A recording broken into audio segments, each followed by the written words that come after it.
Venezuela's president captured by American forces. President Trump announcing the surprise operation overnight.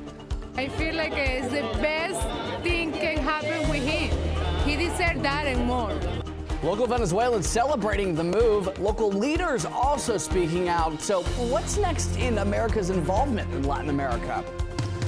3 men killed in Maryland. The serious crime overnight outside of a banquet hall. We'll take you there with what we know right now. Car drives into an icy pond just where passengers escaped after leaving one major roadway. We saw another cold day in the area, but temperatures are about to warm up above the average as we head into the middle of this week. And the check's already in the mail for Amazon Prime users. We'll tell you why and how to cash in further during the holiday gift return season. You're watching the station covering all of the DMV. This is DC News Now. We're going to make sure that that country is run properly. We're not doing this in vain. This is a very dangerous attack. This is an attack that could have gone very, very badly. America asserting power over Venezuela. The country's president captured overnight, entering a new era of the United States' involvement in foreign countries. Good Saturday evening. Thank you for joining us for DC News Now at 6 o'clock. I'm Ben Dennis. Right to the developing news out of Latin America, where U.S. forces captured Venezuelan President Nicolas Maduro and his wife overnight. President Trump announcing the news on social media early this morning after Maduro was taken into U.S. custody and military sites were reportedly bombed in the country's capital of Caracas. This afternoon, the president said Maduro and his wife are facing U.S. charges for drug trafficking. Now the United States will temporarily be in control of the Venezuelan government. Who's in power right now? Well, we're going to be running it with a group, and we're going to make sure it's run properly. We're going to rebuild the oil infrastructure, which will cost billions of dollars. It'll be paid for by the oil companies directly. They will be reimbursed for what they're doing, but it's going to be paid. And we're going to get the oil flowing the way it should be. President Trump says the U.S. will tap Venezuela's large oil reserves while rebuilding the country and suggesting the money made from it will pay for America's involvement. Local Democratic leaders say Congress was not briefed before Maduro was captured. More on that in a moment. Venezuelans living here in the DMV rallied not far from the White House, largely in support for the president being taken out of power. DC News Now's Dave Laval joins us live from the Simon Bolivar statue in Northwest. Dave, what are some local Venezuelans telling you tonight? Well, jubilation best sums up the mood from the Venezuelans we talked to. You see, they've waited years for Maduro to be removed from power. Hugs and tears filled the air around the statue as Venezuelans gathered to celebrate Maduro's ouster from the country he had led since 2013. During his time in office, Maduro dealt with such things as poverty, economic collapse, mass migration, and widespread human rights violations. Maduro lost the 2024 election but remained in power. People told us earlier today his ouster means they can now look forward to a new Venezuela. I'm looking at my cousin and I'm looking at him, and his dad died under the oppression of Venezuela dictator Maduro, and he is here, and I'm just thinking about my uncle because he would have loved to celebrate this moment with us. We cannot be an imperialist country and be a free country. Maduro must be freed. Let Venezuela solve its own problems. In front of the White House today to protest the action in Venezuela. Local Venezuelans said they support opposition leaders Maria Corina Machado and Edmundo Gonzalo, who have been mentioned as likely successors to Maduro. We're live in Northwest. Dave Laval, DC News Now.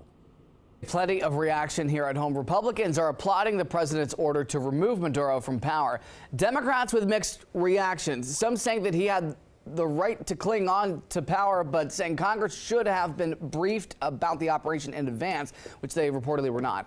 Secretary of State Marco Rubio is pushing back, including to critics like Virginia Senator Tim Kaine, who says any type of military force should be brought to Congress first, which is currently controlled by Republicans.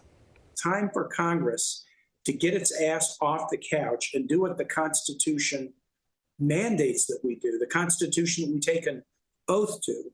We have to put this before the American people, not just in private settings, but in public hearings. This was not the kind of mission that you can do congressional notification on. It was a trigger-based mission in which conditions had to be met night after night. We watched and monitored that for a number of days.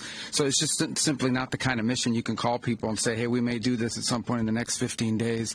But it's largely a law enforcement function. Remember, at the end of the day, at its core, this was an arrest of 2 indicted fugitives of American justice. Maryland Democratic Senator Chris Van Hollen said in part, quote, this administration owes the American people and the Congress immediate answers. This act of war is a grave abuse of power by the president. For the latest developments on the capture of Venezuelan President Nicolas Maduro, what's next for the nation and the United States, visit DCNewsNow.com. We have more coming up at 6:30. All right, now to your local forecast and your local news. Derek Bowen is in for Scott Sumner this weekend. Derek, haven't seen you in a while, but I really hope you had an amazing new year. So welcome back. Well, thank you. It seems like the last time I was here, we were in the summer and it was nice and warm out. Now it's in winter and it's very chilly out. We have temperatures today only making it up to 35 degrees. Low this morning was 27 here in Washington, and temperatures look to be relatively chilly for the next day or so, but it looks like we could see some warmer temperatures head our way as we head into the middle of this week. We're talking temperatures into the 50s, if not 60s. So some nice weather is on its way. Temperatures right now 34 degrees with overcast skies, a southeasterly wind at around 3 miles per hour. The sun has set. The sun looks to come back tomorrow at around 7:27 a.m. All in all, the days are slowly but surely getting longer as we go away from the winter solstice and now head towards the spring equinox. We're looking at satellite and radar, relatively cloudy all day long. Some snow flurries possible back off towards the west of town, but all in all, things are looking relatively quiet here in the DMV, with seeing a little bit of that southerly wind. It's going to give us more warm air to come as we head into the week. All right, Derek, we'll see you in just a bit. New tonight, we've learned that 3 men were shot and killed outside of a banquet hall in Prince George's County. Police say it happened around 2 a.m. on St. Barnabas Road in the Marlow Heights area. Officers say they found the 3 men who had been shot in the parking lot. They died on scene. Police are still working to learn the circumstances surrounding this. No word on any suspects. Well, today, President Trump repeated his baseless claim that there is no crime in D.C., including no murders in recent months, with the exception of the fatal shooting of National Guard member Sarah Beckstrom. The no murder claim is false. First, here's what Mr. Trump said during today's press conference about the U.S. capturing the Venezuelan president.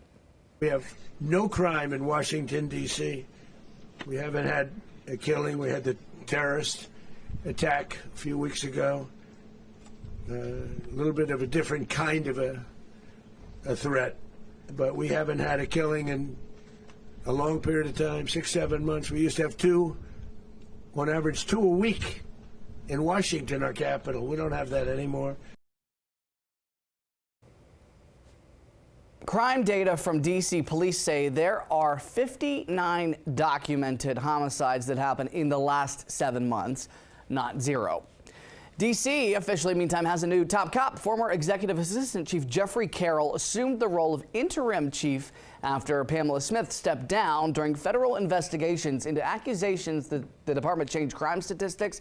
She denies this and says her departure was to spend more time with family.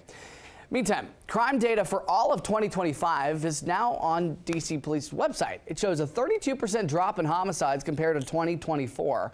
Assaults with dangerous weapons down 10%. Violent crime dropped by 29% year over year.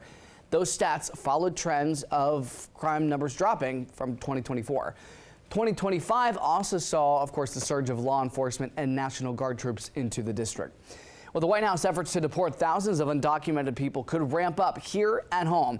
According to the Washington Post, the government is looking at renovating over a dozen warehouses to hold thousands of people before they're deported, 2 reportedly in the D.C. region.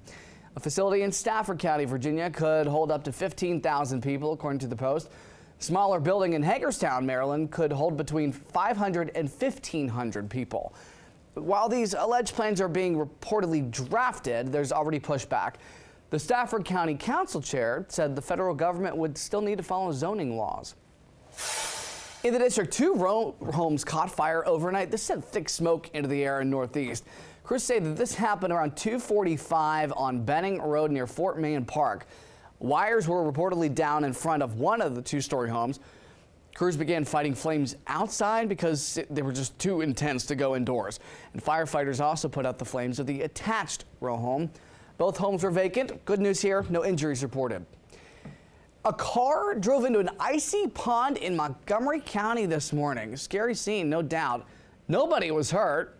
Crews say that car left the road at I-270 in Gaithersburg toward Montgomery Village Avenue around 8 a.m. 2 people inside the car were able to escape with only property damage reported.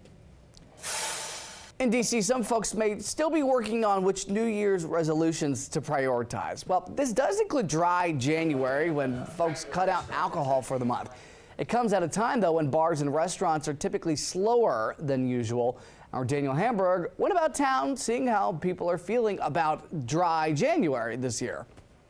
In D.C., a lot of social gatherings center around alcohol. In the new year, dry January is popular, but it's not for everyone. I'm not doing it just because I feel like it's all about balance, and January is not a fun month, so you have to spice it up a little, have a drink or two. I am not doing it. I try not to drink too much in general, so why should January be any different? At Spark Social, the bar started as a completely sober space for 8 months before introducing alcohol to the menu last month. I think that now is a great opportunity for us to not only, serve the community that we've already been serving, but for a lot of people who wouldn't have come to Spark because, they're looking for an alcoholic option. Owner Nick Suzaki says people have been reevaluating their relationship with alcohol. Whether that means people being dry curious, looking to just, try something new, or, take the whole month off and just give themselves like a little personal challenge.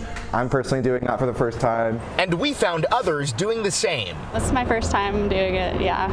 And just because I want to cut out alcohol, maybe permanently. It seemed like a good excuse to try. Suzaki hopes January will be good for business. We're hoping to create an environment where people who are experimenting with dry January can come and try something new here.